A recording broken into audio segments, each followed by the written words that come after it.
Welcome to Accounting High. There's so much opportunity in data in payroll.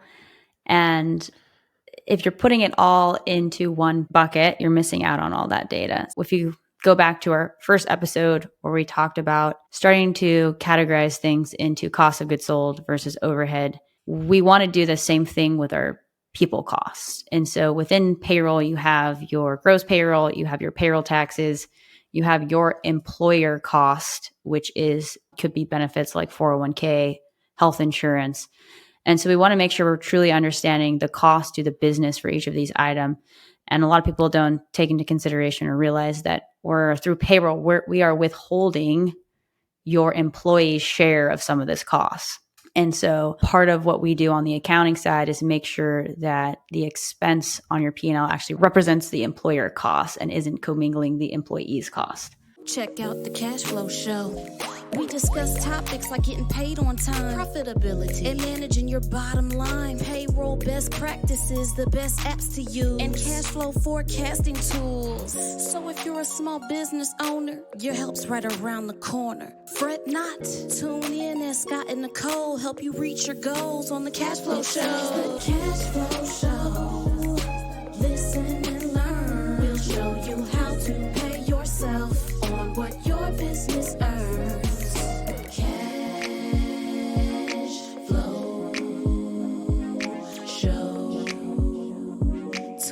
With Nikole and OKR.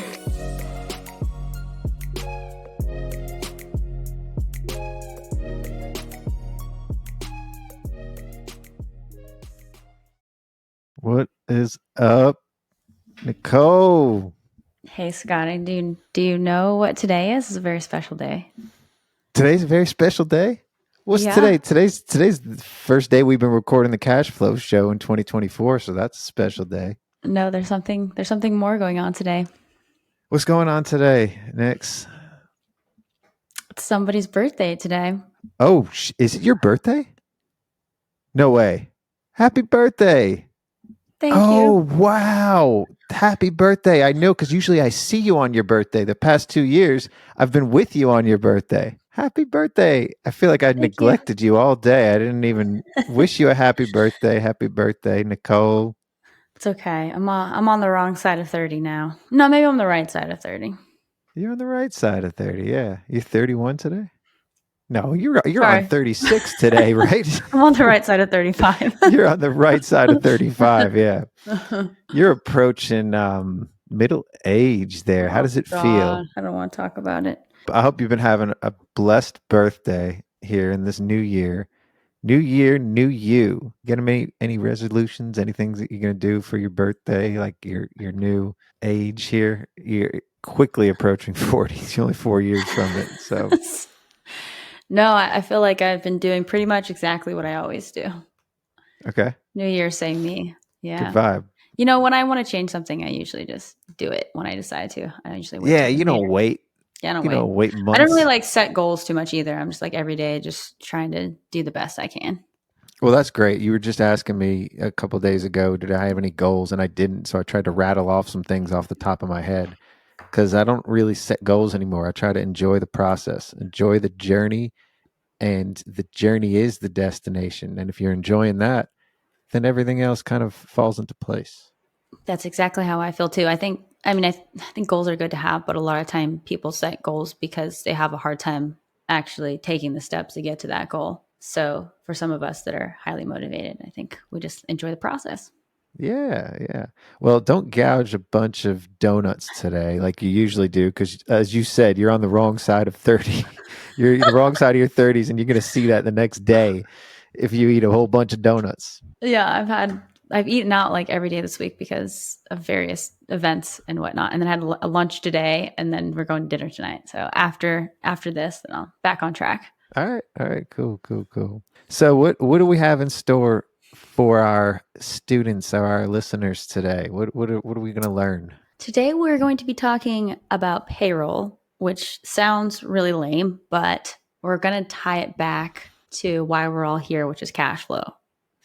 Well, payroll's not lame because it's directly linked to people, and people are the purpose. So without people, we would have no payroll. And without that, we have no episode 5 of the Cash Flow Show. This is true. This is really about people and payroll and profits. This is a big area that I see people mess up all the time. So hopefully we'll help you either prevent making these mistakes or fix them moving forward. We're going to perfect the process with payroll.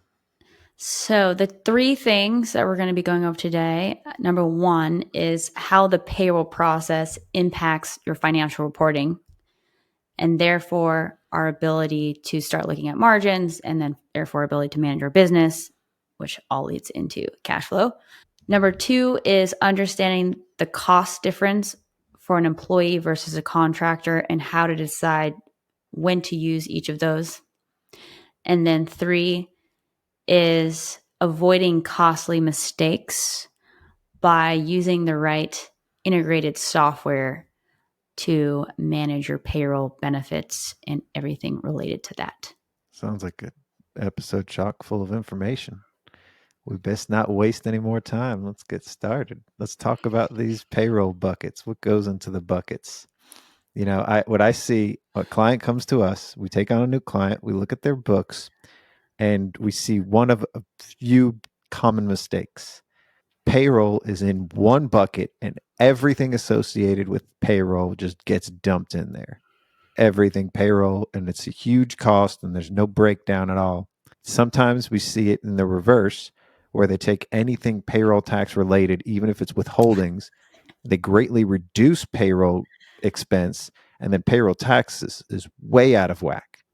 Sometimes I see payroll taxes end up on the balance sheet and they're not even on there, and the company thinks they're extremely profitable because they're not showing what the real write-off is. So as you said, this first part is the most important part of financial reporting when it comes to payroll, is getting it categorized correctly.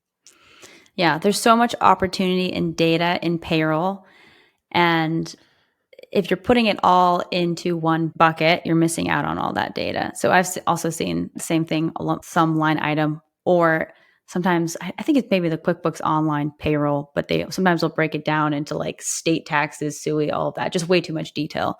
There's a lot of opportunity here to break it down. If you go back to our first episode where we talked about starting to categorize things into cost of goods sold versus overhead, we want to do the same thing with our people costs. And so within payroll, you have your gross payroll, you have your payroll taxes, you have your employer cost, which could be benefits like 401k, health insurance.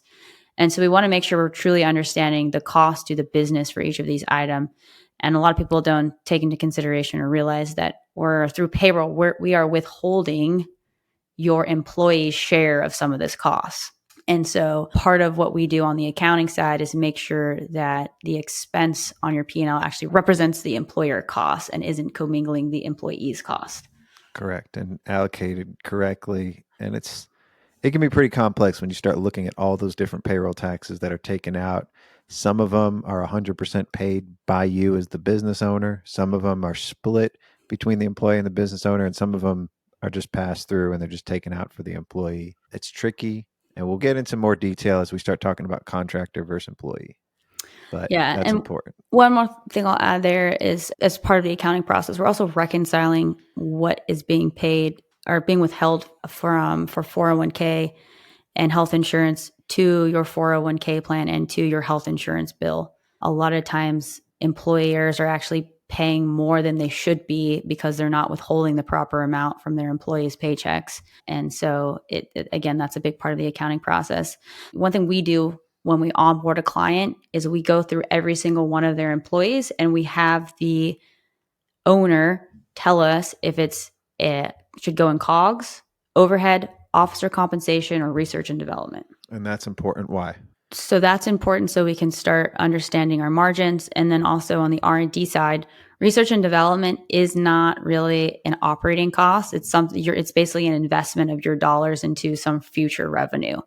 And so we want to break that out so we can look at your business as it operates today without commingling those expenses. And then as you know, there's also the R&D tax credit that a business might qualify for. So we want to make sure we're separating out those employees so that when you go to file your tax return, you can get that credit. Yeah. Yeah. It's very important that that stuff is handled on the front end because it's a nightmare to try and separate it out after the fact too.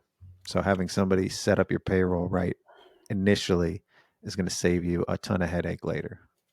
And I would say this is a difference between someone that's just going to reconcile your transaction like a basic bookkeeper that's really inexpensive versus a team that's going to build your data and your financial statements so that you can make decisions. Again, to avoid costly things that will cost you a lot later too. So you're handling a lot of preventative care there. Yeah. And I like to break out officers' comp so that the owner can see what they're making after operating income, right? So you've got basically the owner's compensation is their W-2 wages plus the net profit of the company. Mm-hmm. That's also very important to do for S Corps because it's required to be reported separately, which we talked about in our S Corp episode. That's good. What about this pay period alignment? So, my firm and almost most payrolls that I deal with is every 2 weeks. Everybody gets paid every 2 weeks. It's easy. It's the same amount. Some months that kind of screws me over a little bit. I look at my financials for the month and I see, wow, we made no money in December because, well, we had a mistake. We had 4 payrolls hit, but really there's 3 payrolls in December. We had a payroll on December 1st, we payroll on December 15th, and another one on the 30th. So, or around then, those dates. Tell me what you typically do to avoid some of these pitfalls, some of these problems. Yeah. So if you're on the every other week pay cycle, you will end up having 2 months out of the year that you have 3 pay periods in. And so without doing some crazy complicated accruals, you're going to end up in a situation where those 2 months, your profit And margins it's never the same months every year too. So if you're looking year over year, it's going to look really different because those months are always slightly different. Everything is just kind of rolling into one another.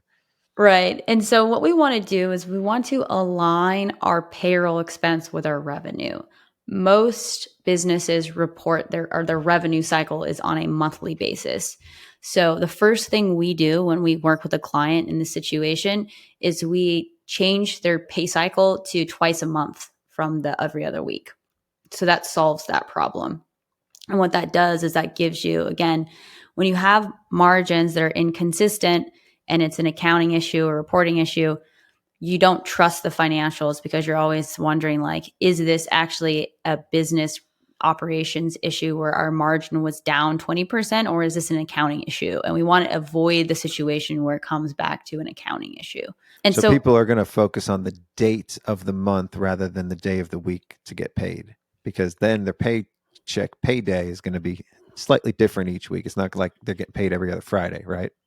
Yeah, a little bit, but they're getting paid twice a month instead of 26 pay periods over the whole year. The exception would be businesses that operate on weekly revenue cycles. So an example of that would be like restaurant or retail, where like their revenue is based on the daily. They have fluctuation. The weekend there's going to be more revenue than the other days of the week. So they want to look at it on a weekly basis. In those situations, you'd probably want to stick with a payroll being every other or even every week. But then it gets a little bit complicated, right? Because your operating expenses like rent, subscription, et cetera, are all on a monthly basis. So one thing I've seen restaurants do, or we had a very large restaurant that was going to work with us, but they required us to do this whole 13 months. Have you ever heard of this? I forgot exactly what it's called, but it's called like 545 or something. I forget. Yeah, something like that. But it's like every single reporting period's the same, and you have to make sure that everything fits into that. Then it screws up some of the monthly bills because then you're looking at that 13th period that's not going to have anything in it. But typically those are on a weekly pay cycle too. So everybody's getting paid every week anyway, and then you just have 4 pay cycles in each one of those reporting periods. Yeah. Yeah, exactly. So that's the same idea. What we're doing with changing it to every or twice a month is because most businesses and most expenses and are strictly on for reporting period purposes, right? You're changing the way that they're getting paid just for the reporting purposes. So it's cleaner. Yeah. And most of the time, the employees don't notice or care that they're getting paid twice a month rather than every other. Well, their paychecks are bigger initially anyway. Right. fewer pay periods. 2 fewer pay periods are getting bunched into those extra payrolls. So they may enjoy the bump. They think it's a pay bump at first. Yeah. Another situation where what we can do with payroll too is we have a client right now that's expanding into 2 new geographical locations. And so we want to start understanding by location what their profitability is. And then he's got people operating those locations who are being compensated based on the profitability of them. So we, as the accounting team, have to go into Gusto and make sure that all of those employees for each location are properly tagged to that location so that we have that information. Yeah. Well, that's, again, a very valuable piece of information, but also role in the company is to be handling all of this because now, Yeah. hold on, what was it that you just highlighted there? Oh, I What was do we going have? to, I was going to say sometimes people take this to the extreme. And so I'll give you an example. You may, as the owner, you're wearing a lot of hats. You may spend 20% of your time on client work. You may spend 50% of your time on sales, et cetera, et cetera. Or you may have employees who are doing some admin tasks and some client facing. Don't try to make it too complicated. You don't need to go and do allocations and take 20% of somebody's salary and allocate it. Just choose one. It's all about consistency. Choose what bucket they mostly spend it in, and then that's just an easier way to go about it. The law of averages is going to keep everything from getting too crazy anyway, and you'll be able to notice if there's a difference, because if you're being consistent in the reporting and then something happens and there's a variance, then you'll be able to quickly notice that too because of that consistency that you have everywhere else. So and I will say though, for startup new business, if you are the owner and you're doing all of the client facing work, I would put yourself up into cost of goods sold, so you can start thinking about, if I had to hire somebody, replacing yourself out of that, and I need to maintain these margins, then it just helps you think about that a little bit better. And then once you hire that person, you can move yourself out of COGS, and then you're in the overhead or officer's comp bucket. Yeah, so that will help you with your financial reporting a lot. Again, there are things we can do on the accounting side to do accruals and whatnot if we need to, but it's just extra work, extra costs, and most people don't end up doing it. And so you still run into these reporting challenges. Now, some people maybe not even be at the stage where they have any employees and they're running everybody just as a contractor, and they say, I just give 1099s. I don't worry about all this extra stuff you guys are talking about. That doesn't apply to me. Well, guess what? Some of your contractors may actually be employees. You may be treating them like employees, and maybe we should at least go over the difference between a contractor and employee so you know what we mean. Because some people always say, oh, I have 15 employees, but you look them up and it's just all contractors. You know, they don't know what the difference is anyway. They're just paying everybody, paying them, doing them 1099. So number one, what is the difference between the two, Nikole? Yeah, so we don't need to get into the difference in classification in terms of, is the employment department going to come after you and get you in trouble for a contractor that should be an employee? We're not HR people or legal experts there, but from a logistical standpoint, W-2 employees are getting a salary. Typically, they're getting a W-2 at the end of the year. I can tell you some basic things that we tell our clients. Go ahead. So, I mean, because this is something that we have to deal with as tax preparers, we tend to have a few easy questions for them to determine if somebody is an employer versus contractor. The first is, who has control over how they do what they do? So if you're in control of everything in how they do that, if they have to follow a script when they're talking to people, and if they have to wear a uniform and they have your email address and you're controlling everything, the amount of control you have determines if they're an employee or a contractor. Less control you have, if they're invoicing you and they're handling a lot of their administrative duties, or let's say in professional services aspect of it, you know, they're not wearing your uniform and they're not, you know, using your email addresses or anything like that. They run in their own business and they have other clients too. They are a contractor. Now, an employee would be somebody that strictly reports to you as an employer. You have more control over how they do what they do. And that's typically the one thing that we'll discuss first and foremost. There's a lot of other details to talk about and discuss, but it's the amount of control. So if that's the case, then let's talk about, you know, the difference between the two. There is a big cost difference between the two. So you are controlling everything your employees do or your people do. Now you're paying their payroll taxes. And now let's get into that part of the conversation, because employees are going to cost more than contractors. in most cases. Well, so let's get into that for a minute. There's going to be more costs in addition to what you're paying them for just their gross wages. So you have to consider Somebody with $100,000 salary isn't going to cost you $100,000, but a contractor that charges you $100,000 costs you $100,000. Exactly. And that contractor is probably only going to charge you when they generate revenue versus an employee who, if you're short, if your pipeline's slow and they're sitting around not working or they're on vacation, you're still paying them for that time. PTO? Yeah, you don't pay contractors PTO. You pay them for the work done. Exactly. So for employees, we have to think about their gross pay plus payroll taxes, which is around 7.5% plus benefits, plus computer equipment, anything else that you need to allocate to them for an additional cost for an employee. So usually I'm on the high end, I've seen people add on an extra 30%. I usually do like 10 to 12%, 10 to 15%. Depending on what your unemployment rate is in each state, and that's different too. And within the state, your unemployment rate's different anyway. But if you have a high unemployment rate, that could be well above 15%. Well, usually the cost driver is the benefits. So if you have really, really good benefits, your cost for a fully burdened employee will be higher than somebody else's that doesn't offer any benefits. For sure. So yeah, let's get that breakdown. Let's talk about that. So there's payroll taxes, which is, I just said this, about 7.5% to 8% at a minimum. So you're just starting there. Even if you don't offer any benefits, your $100,000 employee is about $108,000. And that's federal and state payroll taxes. Yeah. And then we've got, if you have health insurance and 401k, then, that could be another extra 5 to 10%, depending on how good your benefits are. That's something that you have to consider. So how do we know when we make a contractor an employee or replace that contractor with a full-time employee? Yeah, so there's kind of two reasons why I would make somebody a contractor versus employee and how that can be helpful for you from a financial standpoint. So very specialized people, so for example, at Momentum, we have a subcontractor who only does state registrations and payroll compliance for us, because that requires somebody who knows all the different states, and it's a very specialized skill set that is helpful to have somebody that has that. And then it's not all the time. It's not recurring. It's like a resource. It's a resource that we can pull when we need it, but I don't need it so much that I would hire her as a full-time employee, because she'd be sitting around not doing anything for a lot of the time. Mm-hmm. So I might pay her 30% more than I would on an hourly basis than I would pay an employee. But the benefit to me is I'm not paying her when she's not busy. I'm only paying her when I'm generating revenue.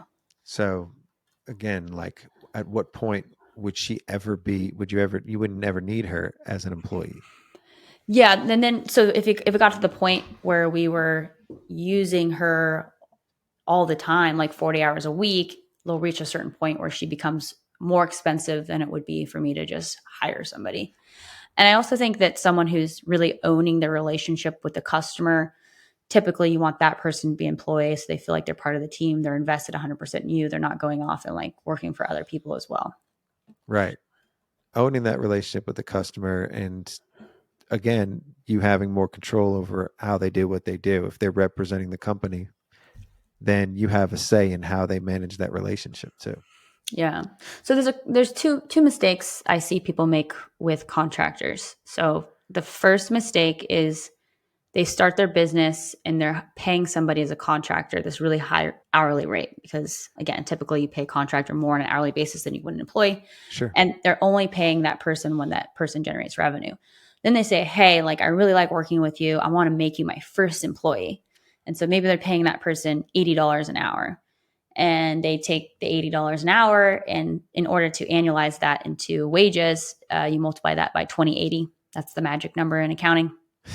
Love 2080. 2080. Yep. So if you want to get somebody's hourly rate, divide their salary by 2080. That's the hourly rate. So reverse here. Let's take that $80 an hour. They're going to multiply it by 2080 and say, okay, that's your salary. But the problem is you add on that 15%. So you're actually paying them 15% more, plus another 20% basically of their time you're paying them that is not billable work.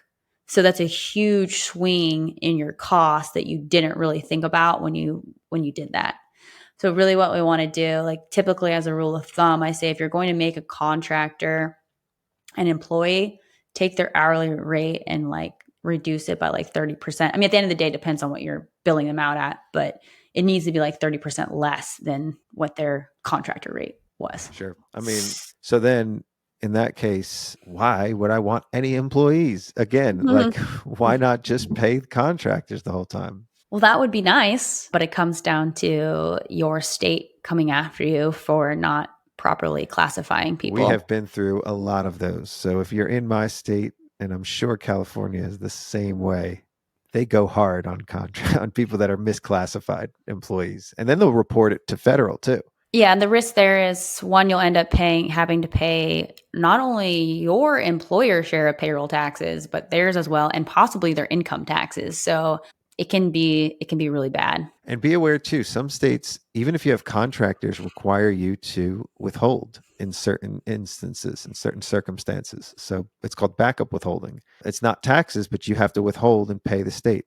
So there's a lot of complexities, other reasons why you would want to work with a tax accountant or somebody of the like, just to avoid some of these potential mistakes. We've had people get audited for years and have to go pay that person's withholding.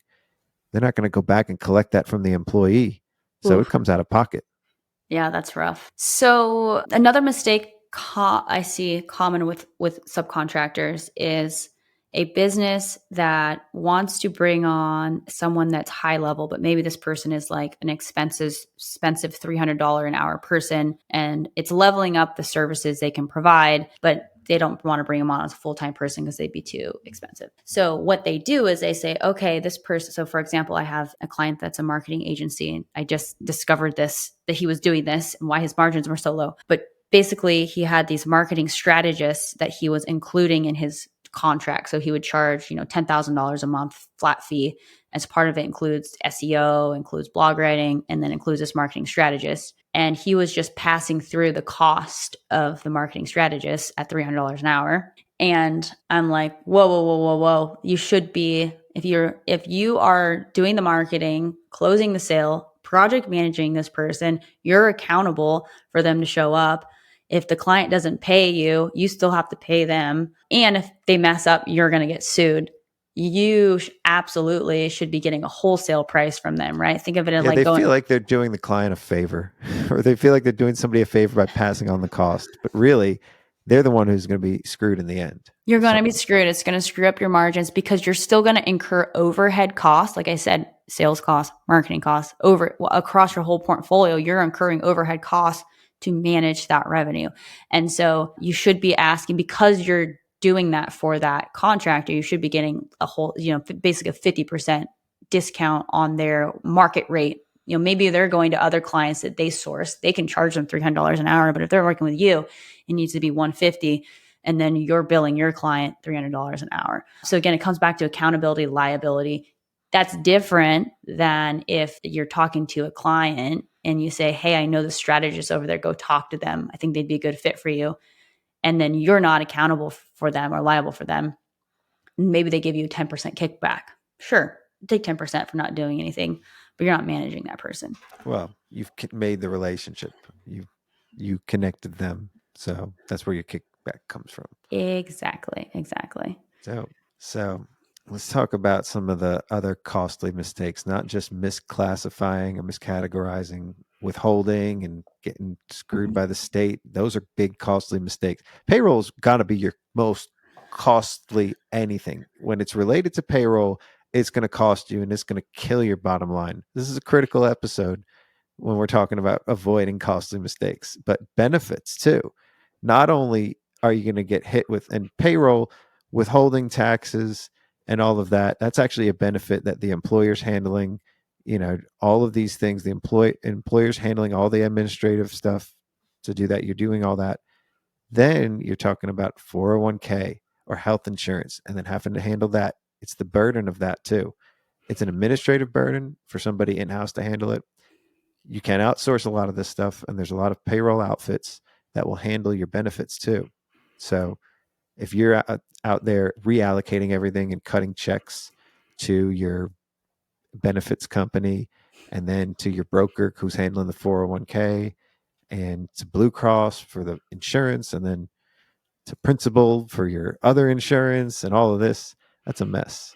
If you can find somebody to outsource that to, that would be, I mean, that right there is usually worth any kind of fees that you're paying for the outsource. So what kind of options do we have out there in the world today, Nikole? Gosh, yeah, just you saying that was, stressing me out for certain business owners, because a lot of people go sign up for these things and then they have nobody, and I like to use the word accountable a lot. They have nobody that's accountable for making You must have an accountable plan for all of these things too, right?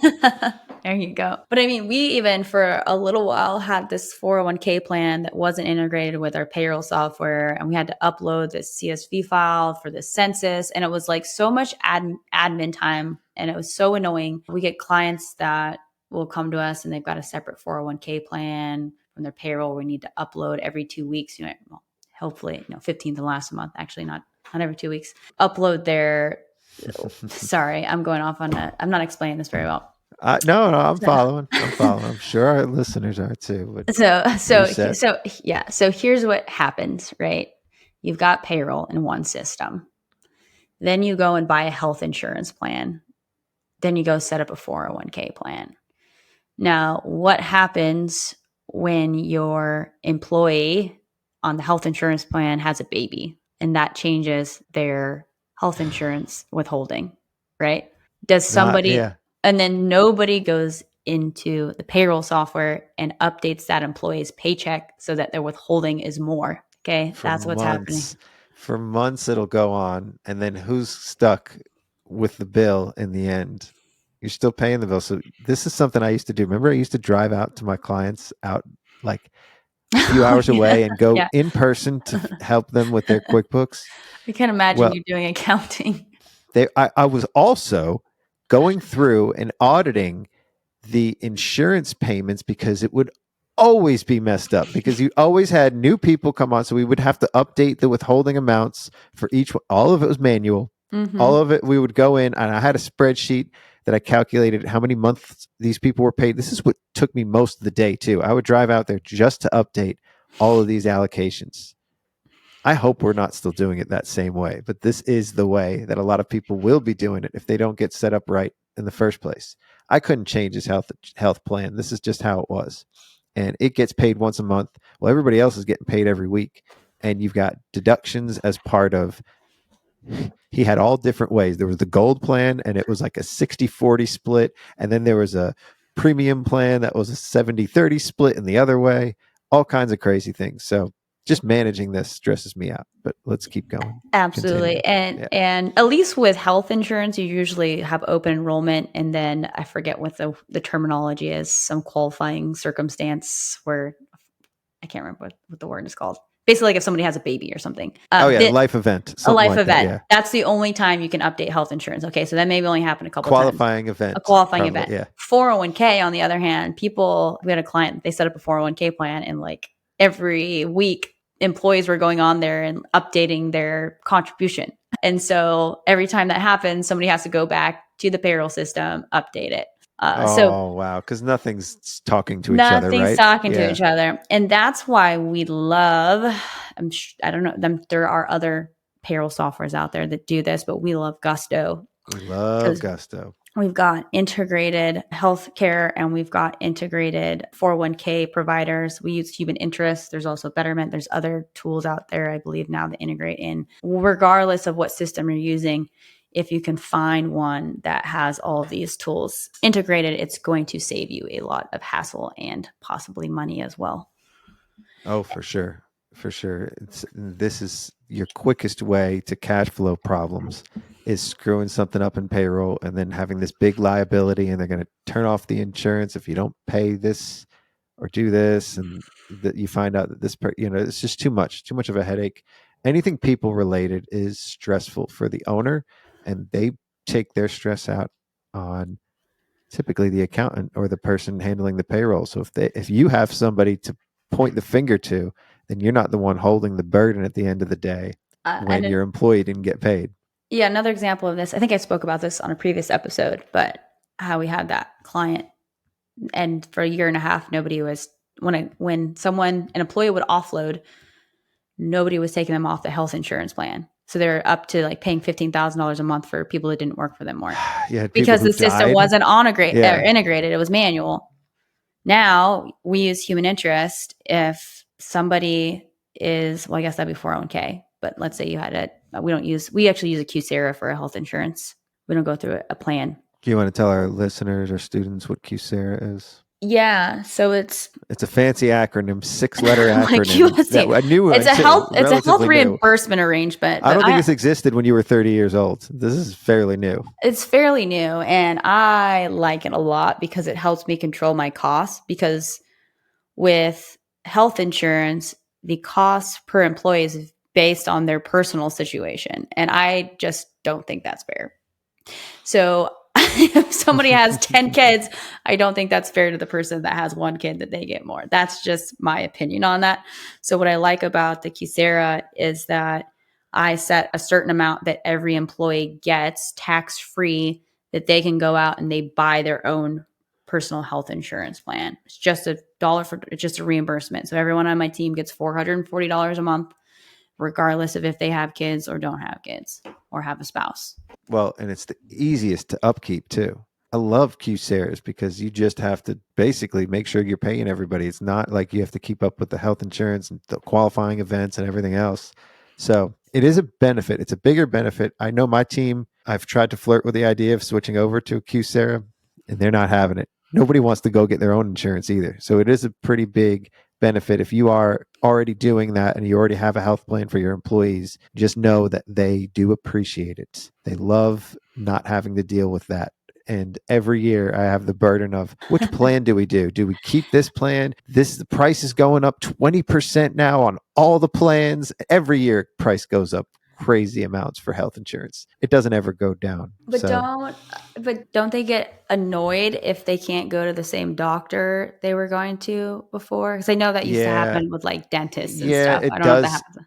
It does, but they overweigh the annoyance of that with having to pick their own plan. And I'm just dealing with this many people who over this many years have not had to go get their own health insurance. You only have to do it once and then it just renews every year. It's pretty easy. For what? For the health insurance. Like I don't ever do anything every year. It just auto renews since the first time I've picked it. Oh, yeah. I think every year is just stressful for me because we were on this grandfathered plan at first. And so the prices just drastically changed once we finally had to get up to date on the new healthcare plans. I saw a huge jump. And ever since then, it's always been a big jump anyway, because these group plans are crazy expensive. So yeah.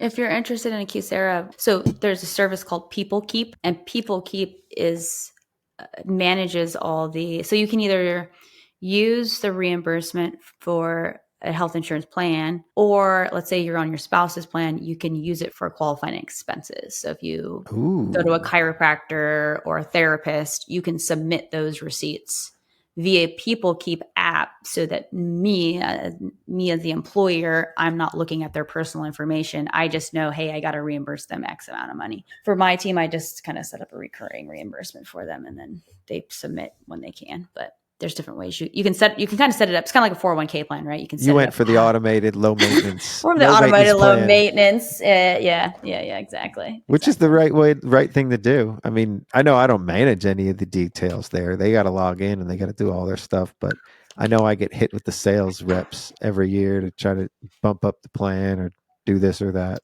And all this ties back to accounting. And a lot of people don't realize that even if we don't manage payroll for a client, we will catch the errors. Good accountants that are doing the accounting right will catch the errors in the accounting process, because things won't tie out. And so then they'll come back to you and say, hey, I think you overpaid your health insurance, or this isn't zeroing out what's happening here. And then they got to go ask the payroll department, what the hell's happening? Well, again, those are the most stressful times when you're dealing with pay and you're dealing with something wrong. And especially when it's already been wrong and an employee comes to you and brings it to your attention. Those are the hardest things to deal with. So look for a scapegoat and hire one of us to handle your stuff. Yeah. We're your scapegoat. That's what we are. That's what you can call us accountants. Just don't call us bookkeepers. We get offended, especially if the CPAs in the room. We've done a lot to get our licenses and to keep up with that. There's a lot of things that we do. Don't call us bookkeepers. Bookkeepers kind of belittling. Yeah, a lot of people don't realize that. I mean, not to say that bookkeeping isn't a very important job. It's just it doesn't encompass everything we do. It doesn't capture everything we do. No, because there's a lot. I mean, think about it. We're only on episode 5 of the Cash Flow Show, and there's still barely scratching the surface of everything that you can do to improve your cash flow with an accountant. This is a very fundamental beginner stuff. So this is going to continue to build on itself. And then we'll get into some crazy stuff that as you grow will become more. I can't imagine how crazy this we're going to get on the Cash Flow Show. But wild. Let's just say that. It's going to get wild. Yeah. We got some wild and crazy episodes coming up. Don't even. We need like a video of just like dollar bills getting thrown in the air. No, we got a real chill vibe. No, that's going to be the remix of our intro. We'll play you the second part of the intro at the end of the episode. But that's a new track by Chrissy Payne. She'll do the remix. We'll have T-Pain and Chrissy Payne do the remix together. We'll throw down. So what's our call to action? What's our listeners' plan of action too? What can they do now to help some of these potential pitfalls in payroll? Yeah, if you're looking for someone to help you out with these sorts of things, go to either momentumaccounting.com or some of this stuff we're talking about. Actually, Scotty might be more aligned with your firm. So a lot of compliance stuff we talked about today. Today was a compliance day, yeah. Paget, North Carolina. What's your email address? Or it's not Paget email address. NC. Paget NC, your URL is what I meant to say. Yeah, just go to Paget NC. They'll take care of you there. The team over there. But but a lot of this stuff is a lot of people, listening, they probably already have an accountant or they probably already have some of this stuff handled. This is just a case to revisit that and to relook at everything you're doing, because if we said anything here that was a surprise to you or that you hadn't heard before, then you might want to reach out. How can our listeners reach out to us? That's something that would probably be useful. Maybe you can go out on LinkedIn and find us there. Yes, LinkedIn is the best way to get a hold of me. And it's Nikole, Nikole, last name Mackenzie, Mackenzie. They should know that. We'll have links in there for our LinkedIns.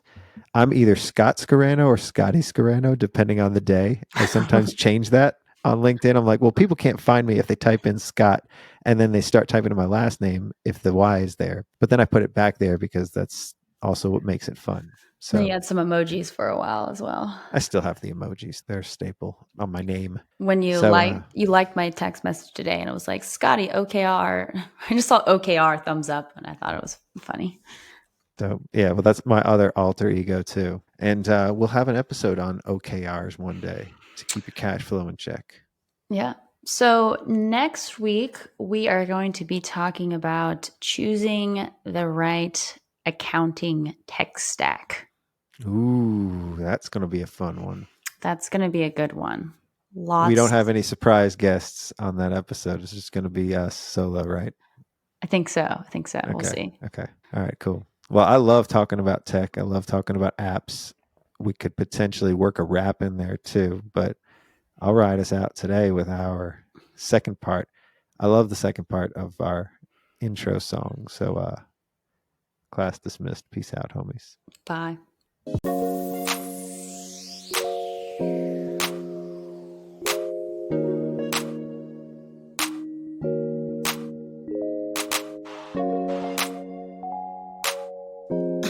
Yeah.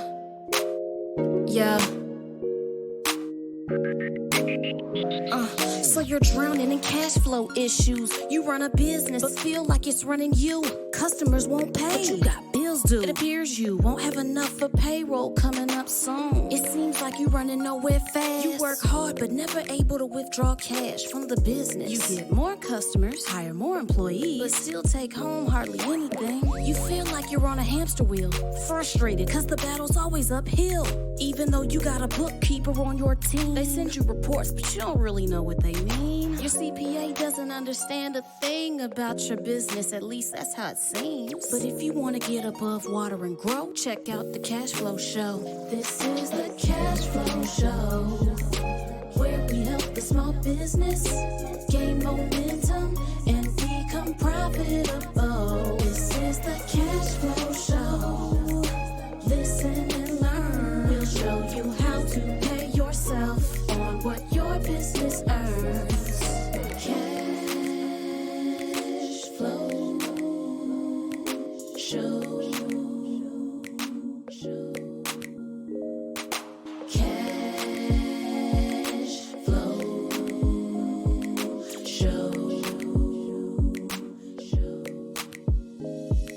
Discuss topics like getting paid on time, profitability, and managing your bottom line, payroll best practices, the best apps to use, and cash flow forecasting tools.